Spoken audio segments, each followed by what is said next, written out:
about others. It also gives you the light within. It's just the other way now of this avidya that we have in this world. The avidya outside teaches us competition, how to put the other person down.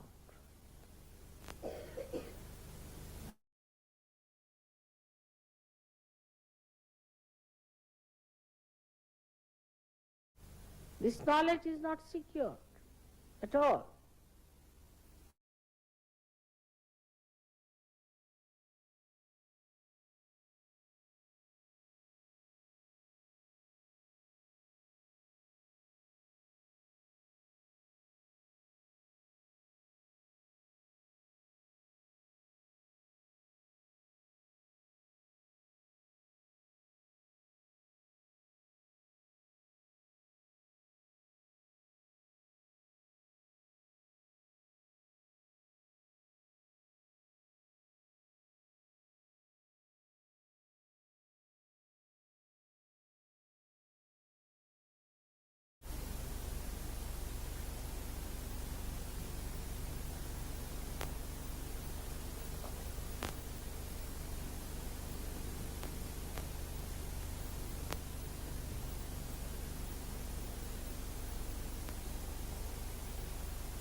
Okay.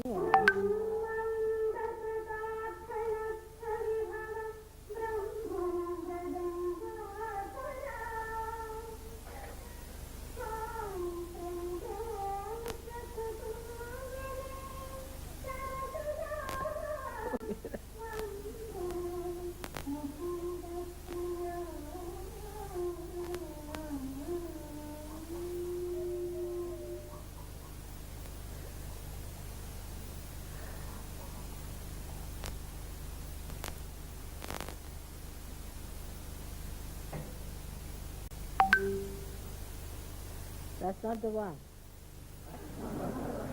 That's all about me. We are going to play something on Ganesha.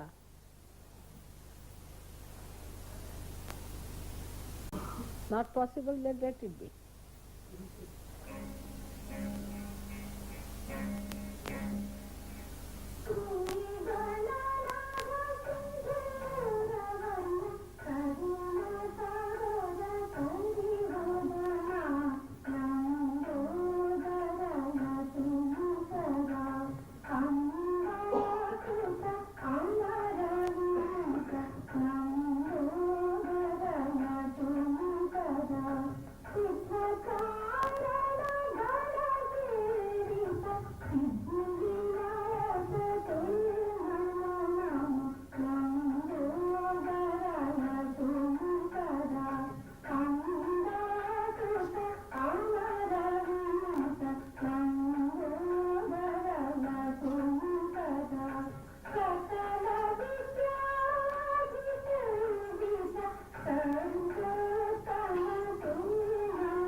Very good confusion.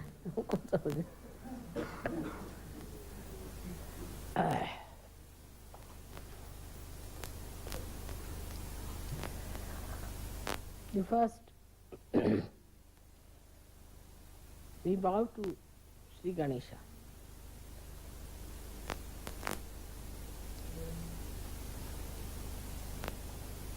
Because Sri Ganesha is the source of innocence within us. So actually we bow to innocence within us.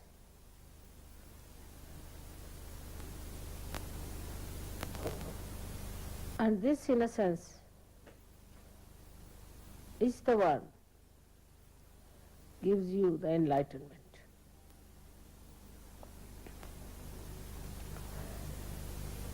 As I told you yesterday, the light has innocence. But this is innocent without knowledge. But your light is innocent with knowledge. We always think that the people who have got knowledge can never be innocent, can never be simple. And the idea we have got about innocence is that an innocent person is always deceived, can be befooled, and can be always taken for granted. But innocence is a power. It is a power which protects you, which gives you light of knowledge.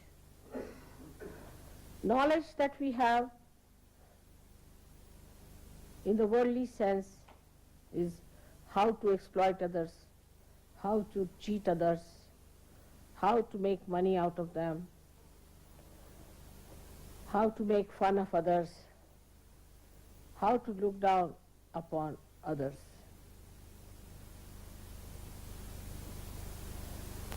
But the light of innocence is the light by which you know that love is the highest thing.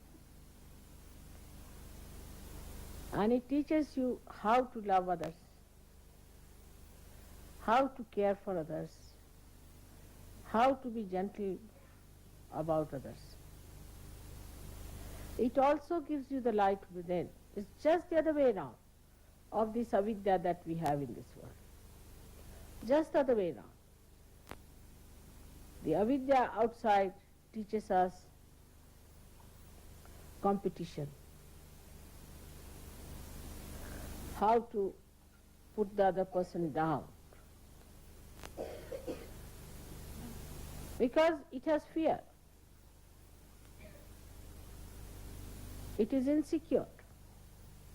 This knowledge is not secure at all. If it had security, it would not have behaved like this. But the light of innocence knows everything. It has no fear. When we say children are innocent, we mean to say that they have that power of innocence. Many times people have noticed if a child falls from a height, he doesn't die, while a young man may die with a much smaller height. And the child is not afraid while falling. He just enjoys as if there's a parachute coming down, nicely. And then when he falls down also just gets up, laughs, smiles at everyone. He doesn't understand why everybody is worried. Because in that innocence he knows that he's looked after. He's protected. He knows that there is a power which is much higher than him, and he does not have to worry. Then we start putting ideas into the head of the child. And that is how he starts losing his power of innocence. And he becomes a coward. He becomes a cunning fellow. He becomes an unrighteous personality.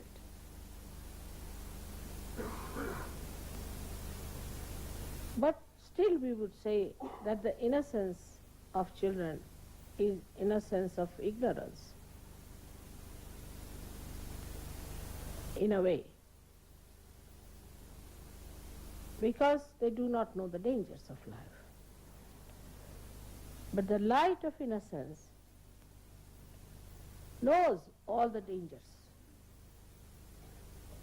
and also knows how to get rid of it. Also knows how to be away from such a person.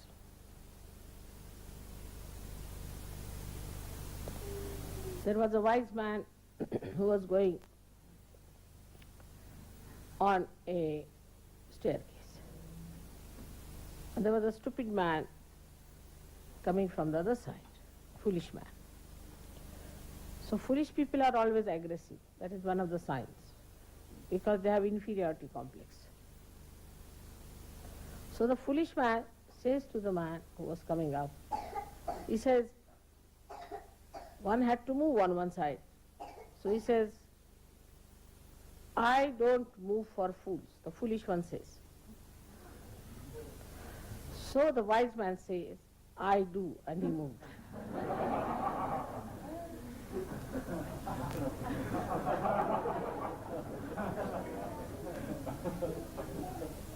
That's how the light of innocence tells you how far to go with a person, how far to talk to a person, how far to indulge in another person's personality or his problems. Otherwise he deceits. He understands that this gentleman is a stupid fool, so I move for a fool like that. He doesn't pay attention to such a person. He doesn't bother about such a person. This is the light of innocence which gives you discrimination. How far to go with others? I love a person. There are many, I love him. All right.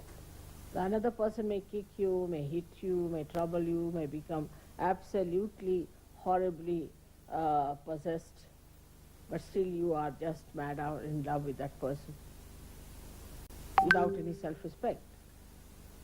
This comes because there is no, you may be innocent in a way, in a worldly manner, but you are not enlightened and innocent.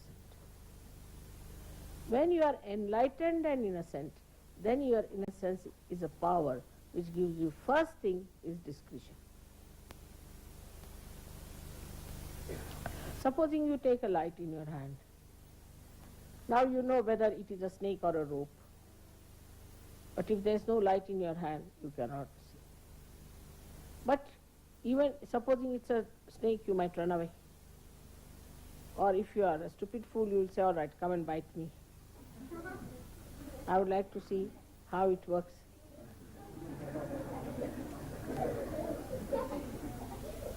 Children are there.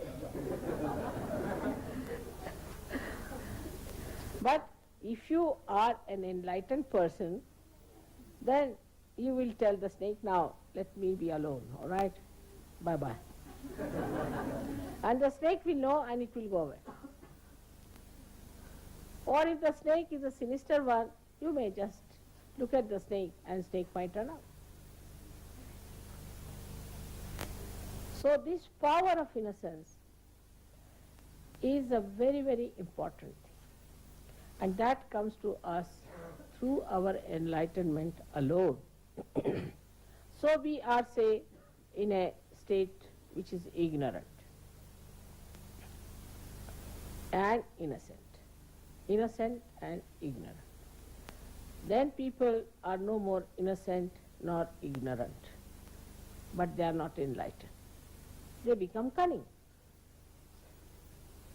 If they don't have both the qualities, they are neither ignorant, so-called, they have got knowledge, they are good at everything, they are well-known people for their intelligence, brilliance, everything, so they are knowledgeable, so-called.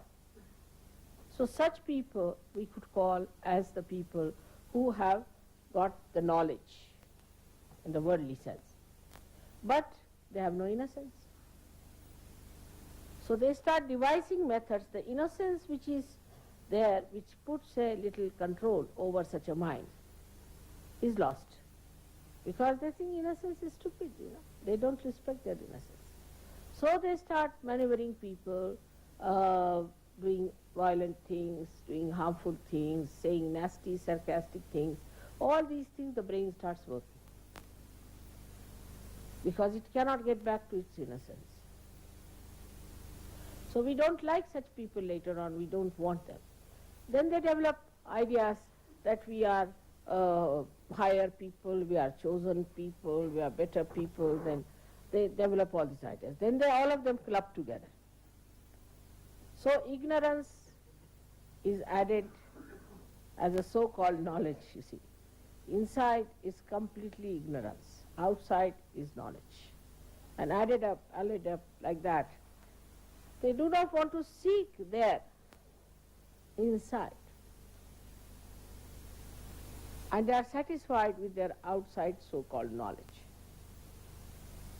And they go ahead with it, and once they break their heads, then they realize, oh God, what was it?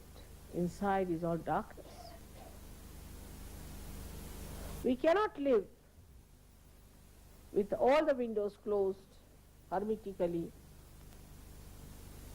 and the sun shining outside. We have to have light inside to see for ourselves what are we, what are our powers, how far we can go, how we are working out ourselves, our lives, our aims. Now the enlightenment, as the enlightenment you see here is of these lights, is manifested within you as vibrations, as Chaitanya, as light. So the Chaitanya itself is the light.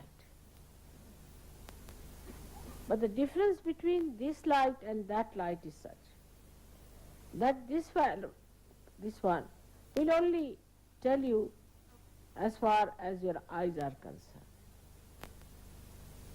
It will tell you that it is a stone, or it is a wood, or it is a house, or it is a face of a man, anything, this light. But it won't be able to tell you whether this person is good or bad, whether this house is vibrated or not, is auspicious or not. So it doesn't give you auspiciousness, the idea of auspiciousness. So we are talking of Ganesha's innocence, which gives us sense of auspiciousness, and ourselves also makes us auspicious. This is how the Chaitanya itself is enlightenment. Chaitanya itself is enlightenment. It relates to you all the knowledge which it has. Now imagine what a micro arrangement it is. That the Chaitanyas which are small, like we can say little round valayas, small ones, they have intelligence in them and discretion built in them to tell you whether a person is good or bad. We have got it Sahaja so in a simple way. So we have not bothered to find out what your computer has got. It has got the knowledge. Now to know not only if the person is good or bad, but what troubles that person has got. Now this light can go up to one dimension of a person, how he looks, how he walks, everything. And if you start imagining something, if you start imagining and saying that I feel this way, I think this way, not all right. Huh? You can't hear me? Huh?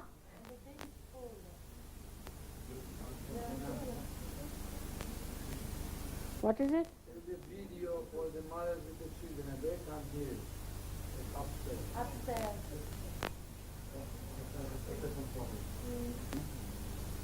I didn't hear. What is it? There's a children's room upstairs for children with a video for children and mother, but they cannot hear it. It's another problem. It's nothing to do with me. Problem there. Oh, I see. But the children are here. Babies. Mothers and babies. Oh, God. Somebody has to go and have to fix it up, isn't it?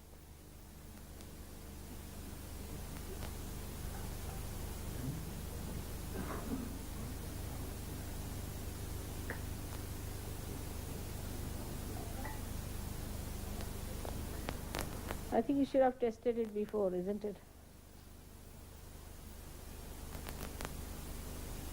All right.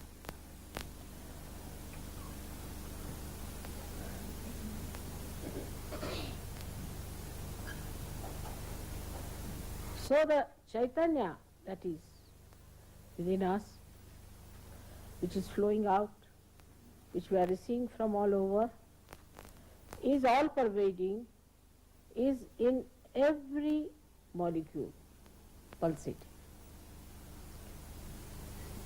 which gives us knowledge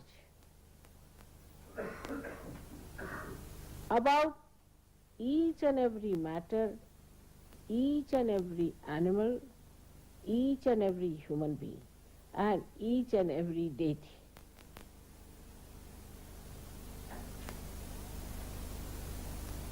Without this light, you could not have recognized me.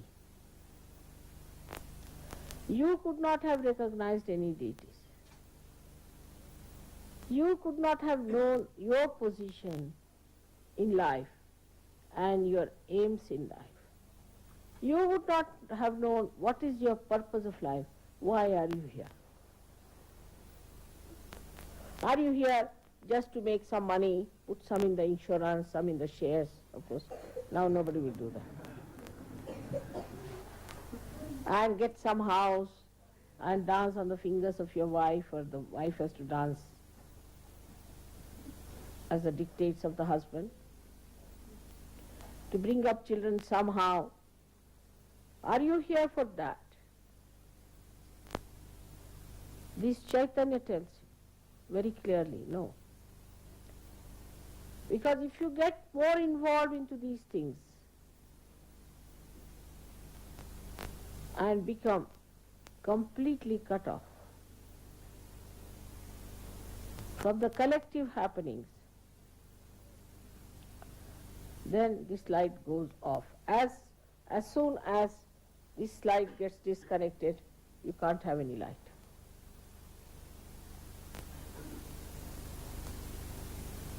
So any connection,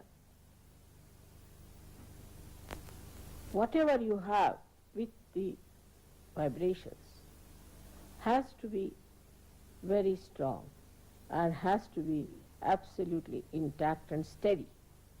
For example, if there's a light which is not steady, which is moving, you can't understand things properly. Though the vibrations know everything, but how will they communicate this to an instrument which is not perfect?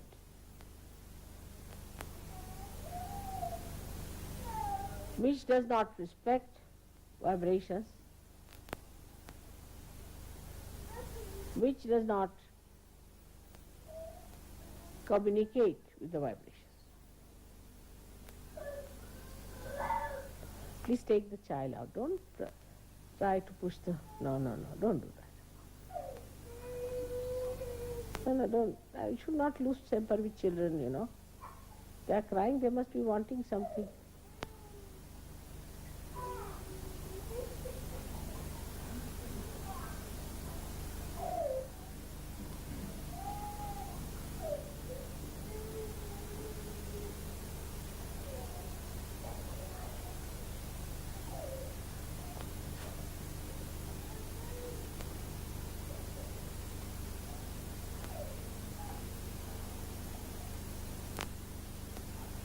So this knowledgeable instrument that you have got is to be all the time flowing through you. And you have to be a very clean apparatus. Supposing you have this light and the glass is not clean, you won't get light properly. So the purity has to be established, and that is the part where Ganesha is so important, because he cleanses you, he washes you. When you become innocent, because you do not plan or think of harming anyone who is a good person, who is a nice person, it becomes innocence because it is auspicious. You start becoming auspicious. Wherever you go and you meet somebody, that person feels, oh God, today something good has happened in our family. Something good has come up. Now recently I met someone in Germany where there was a Sahaja who started talking against me and Sahaja Yoga. And he got out of the ashram. And then he went to somebody who was supposed to be a Sahaja Yogi and his wife. And then he started telling about his vows and against Sahaja Yoga and all those things. Though he has been always a possessed man, but still, these people should not have listened to anything against me. In the Shastras, it is written that to hear the Guru Ninda, anything against your Guru, is absolutely dangerous. So anybody says anything against your Guru, you have to put your hands like that. I don't want to hear anything against my Guru. Instead of that, they sympathized. The lady has got a serious type of cancer and the husband is also very sick.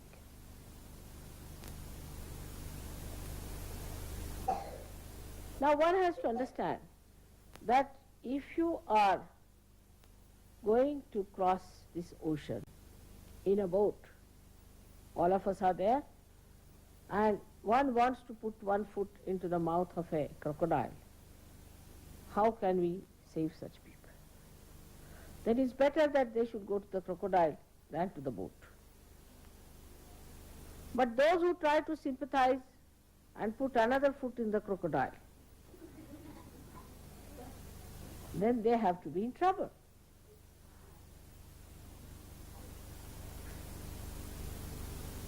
All these things not only hamper but are so inauspicious and dangerous that you all have to be extremely careful about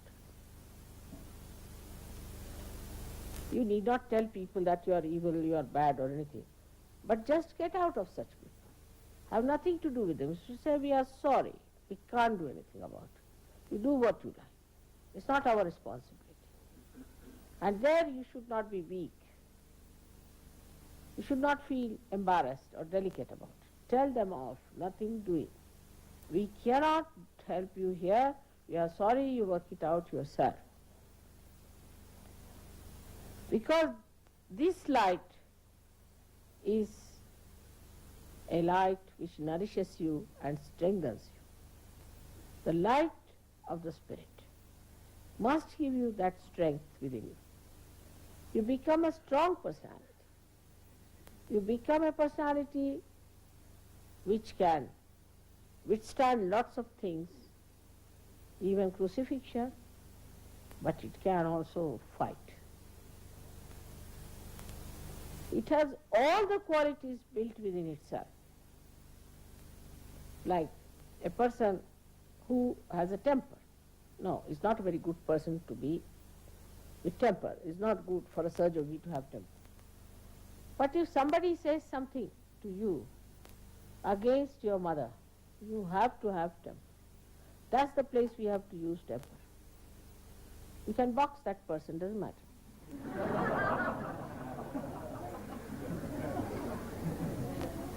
Ganesha will be just standing behind you. And Hanumana will be in front. If you box him once, Hanumana will box him 10 times.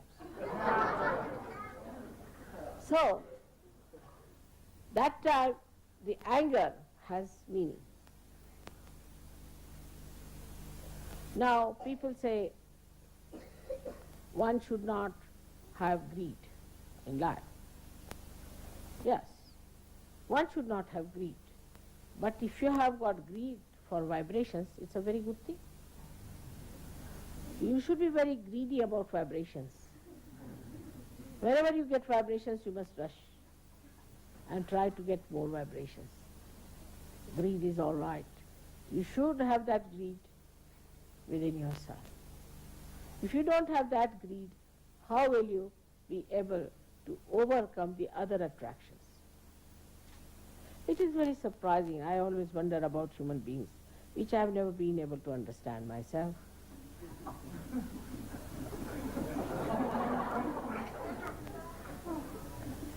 That when it comes to hatred,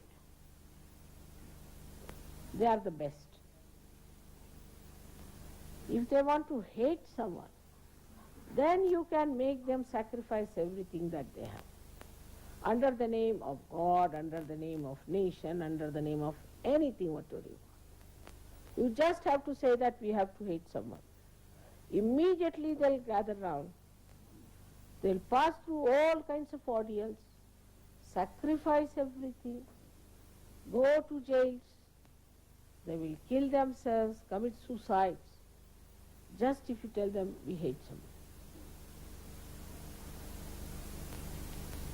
Or else you have to say that we are a great nation, something very big, and these are bad nations. So we have to fight. They will do.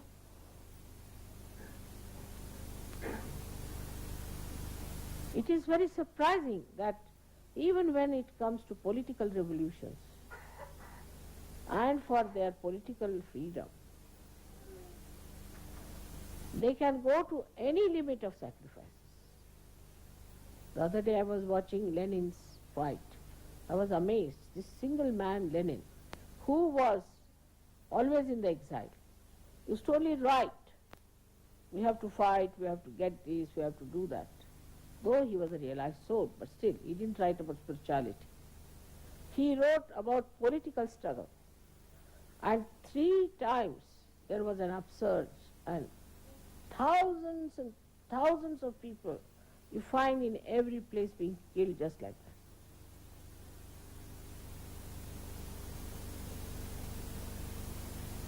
that. It is very surprising. Now don't fan. You see, while I'm talking, you should not fan, disturbs. But pay full attention. Pay full attention is important. Because if you do not pay attention, others will look at you. And their attention will be spent. Now this one was so dedicated. Even little children and wives and pregnant women and so many men were killed in a lot like that. Again they rose 3 times, and the 4th time they were successful. For what? For a political achievement. We did that in India too. People gave up everything that they have, their houses, families, everything they gave up. Even for fake gurus, people have spent so much money, they have done so much, given up everything, sold their houses, put their children into trouble, got into trouble, everything they did. But for the right thing, the wisest thing, the only great thing that has to happen is SAHAJA, where comfort is pouring on us all the time, where all kinds of joy is pouring on us, where everything is being smoothed out. People become so fond of comfort and this and that, that the slight, where all kinds of joy is pouring on us, where everything is being smoothed out. People become so fond of comfort and this and that. That was slight.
Contissimus concanentes, Ave Maria.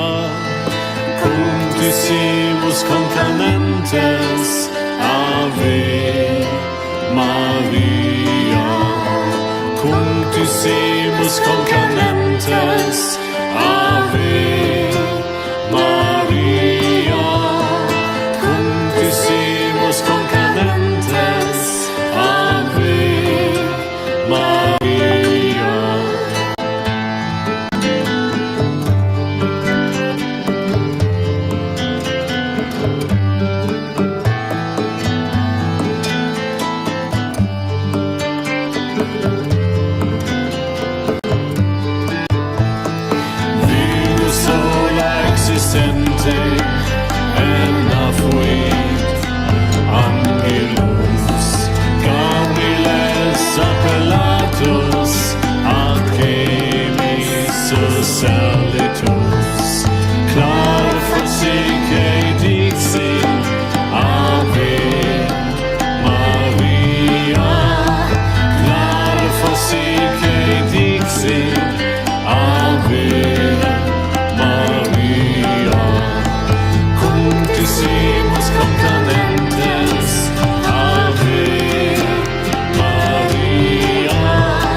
Guru